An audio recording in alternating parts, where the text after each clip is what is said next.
दोस्तों, आज हम बात करने जा रहे हैं एक ऐसे चरित्र अभिनेता के बारे में जिन्होंने हिंदी सिनेमा में अपने अभिनय से खूब ख्याति बटोरी और उनका नाम है देव कुमार। जी हाँ, आज हम देव कुमार साहब के बारे में बात करने जा रहे हैं, जो हिंदी सिनेमा के एक संघर्षशील अभिनेता रहे हैं, जिन्हें आज किसी पहचान की जरूरत नहीं है और यही वजह है कि उन्हें आज भी उनके प्यारे दर्शक याद करते हैं। तो चलिए आज हम आपको इस महान अभिनेता से रूबरू करवाते हैं, लेकिन उससे पहले अगर आप हमारे चैनल पर नए हैं तो चैनल को सब्सक्राइब जरूर कर लें, ताकि हम ऐसे ही पुराने दौर के भूले बिसरे कलाकारों के बारे में जानकारी लाते रहें। देव कुमार साहब का जन्म 1 जनवरी 1930 में झेलम जिले के दमेली गांव में चमन लाल कोहली के रूप में हुआ था, जो अब पाकिस्तान में है। अभिनय की दुनिया में कदम रखने से पहले उन्होंने सेना, पुलिस बल और फिर सीमा शुल्क तस्करी विरोधी विभाग में सेवा की। अभिनय में उनका बदलाव न केवल एक करियर बदलाव था, बल्कि पहचान का परिवर्तन भी था, क्योंकि उन्होंने अपना नाम चमन लाल कोहली से बदलकर देव कुमार रख लिया था। एक ऐसा नाम जो अभिनय में बहुमुखी प्रतिभा का पर्याय बन गया। देव कुमार के फिल्मी करियर की शुरुआत तब खराब रही जब उन्हें दिल्ली में एक स्टेज शो में बिमल रॉय ने फिल्म बंदनी के लिए कास्ट किया। निर्माण शुरू होने को तैयार, कलाकारों में बदलाव हुआ और देव को बेवजह बाहर कर दिया गया और उनकी जगह अशोक कुमार को ले लिया गया, जो एक नामी अभिनेता थे। दुर्भाग्य से देव को फिल्मों में दूसरी नौकरी स्वीकार करने से पहले अपने वरिष्ठों से पूर्व अनुमति नहीं लेने के कारण कस्टम इंस्पेक्टर के रूप में अपना पद खोना पड़ा। अब बेरोजगार भावी अभिनेता काम की तलाश में फिल्म स्टूडियो का चक्कर काटने लगा। वो निर्देशक सत्येन बोस का ध्यान आकर्षित करने में कामयाब रहे, जिन्होंने उन्हें अपनी अगली फिल्म में उन्हें कास्ट करने का वादा किया। 1966 में एक रिपोर्ट को दिए गए साक्षात्कार में देव ने अपनी शुरुआत के बारे में बताया था कि मुझे मौका देने के लिए मैं सत्येन बोस जी का आभारी हूँ।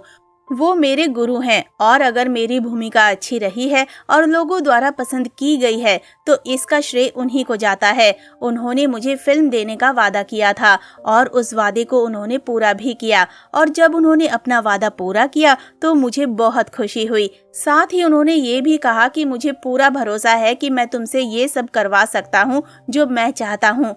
तुम एक अच्छे कलाकार हो। और उन्होंने ये भी बताया था कि हर कलाकार अपनी मेहनत लगन के कारण ही आगे बढ़ता है, और उन्होंने अपने करियर में आगे बढ़ने के लिए प्रयास करना नहीं छोड़ा। उन्हें चाहे लीड एक्टर के तौर पर किरदार निभाने का मौका मिला हो या फिर सहायक अभिनेता के तौर पर हर किरदार में वो खूब जचे। हालांकि मेरे लाल की रिलीज का इंतजार करते हुए देव ने 2 अन्य फिल्मों में छोटी भूमिकाएं निभाई थी। एक काल्पनिक फिल्म जिसका नाम शाही राक्षस था और पौराणिक शंकर सीता अनुसुईया हिट हुई।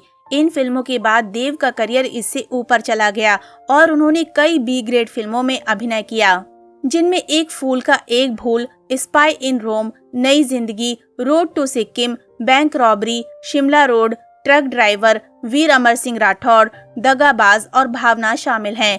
ये फिल्में देव साहब के करियर की वो फिल्में हैं जिसने इन्हें पहचान दिलाई। देव कुमार एक अनुभवी चरित्र अभिनेता थे जो अपनी नकारात्मक भूमिकाओं के लिए प्रसिद्ध थे।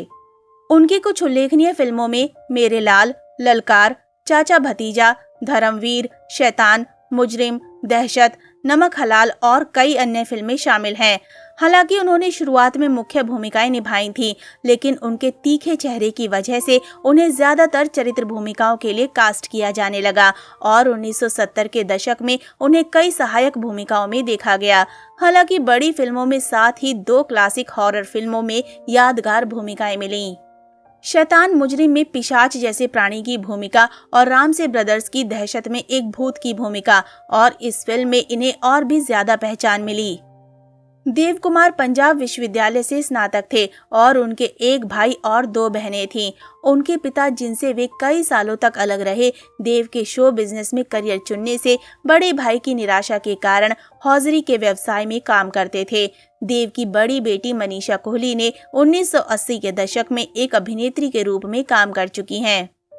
देव कुमार एक पारिवारिक व्यक्ति थे। उनके 3 बच्चे थे जिन्होंने जीवन में अपना रास्ता खुद बनाया। उनकी पहली संतान मनीषा का विवाह दक्ष शेट्टी से हुआ था। उनकी दूसरी संतान दिव्या ने एक सफल व्यवसाय स्थापित किया है और उनकी तीसरी संतान रजनी का विवाह संजीव राज्याध्यक्ष से हुआ था। रजनी और संजीव दोनों ही पशु चिकित्सक हैं जो मुंबई के खार में पशु चिकित्सालय चलाते हैं।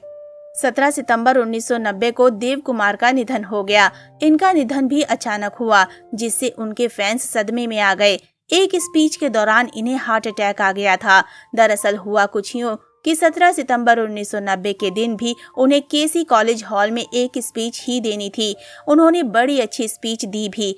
देव कुमार को सुनने आए लोग उनकी स्पीच से इतना प्रभावित हुए कि हॉल तालियों की गड़गड़ाहट से गूंज उठा। स्पीच खत्म करके देव कुमार वापस अपनी सीट पर आकर बैठे ही थे कि उन्हें हार्ट अटैक आ गया और उनकी मौत हो गई।